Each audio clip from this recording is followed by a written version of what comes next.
Welcome back to another day in the life of a heavy equipment mechanic. So we start off, of course, by opening up that studio-sized toolbox. And then the only job I really had today was those injector cups on that D13. So this is me just cleaning off the valve bridges there.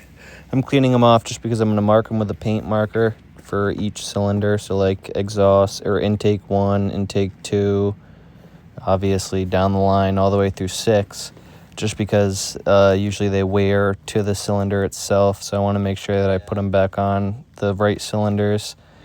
Me showing you all the labeling I just did. And then this is me popping off that rocker assembly there. I started off by doing it with a ratchet, did it from the middle, and then worked my way out to the edges.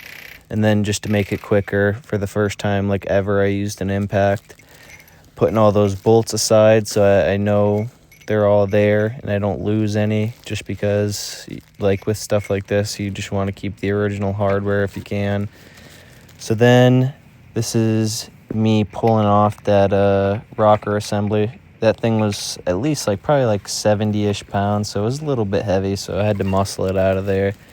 From here, I'm just making sure that everything's labeled and everything's where it's supposed to be, so nothing gets messed up when I reassemble it tomorrow morning.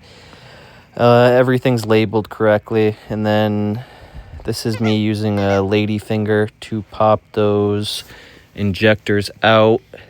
Honestly, they sell a specialty tool for this, but it's way too expensive, and there's no way I'm paying $1,600 just to remove these injectors when I can use a lady finger. It just doesn't physically make sense to do it. Diesel dripping out. The O-rings on these cups looked so bad. You could definitely tell they were leaking from the cups themselves. Pulling out the injector.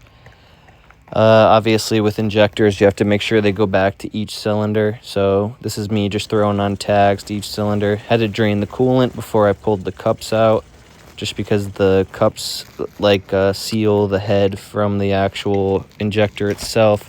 So you want to just make sure that those are there's no coolant, because if any coolant leaks into that cylinder when you start it up, you're going to get coolant intrusion. So pulled that first cylinder with puller tool. Even that's about $1,200. So I guess that's one of those things that I had to buy that I don't mind buying. And then after this, I had a lot of spare time, so I just wiped down the toolbox, make sure it was all clean and whatnot. But if you enjoyed this type of content, shoot me a like and a follow, and stay tuned for more. And thanks, players.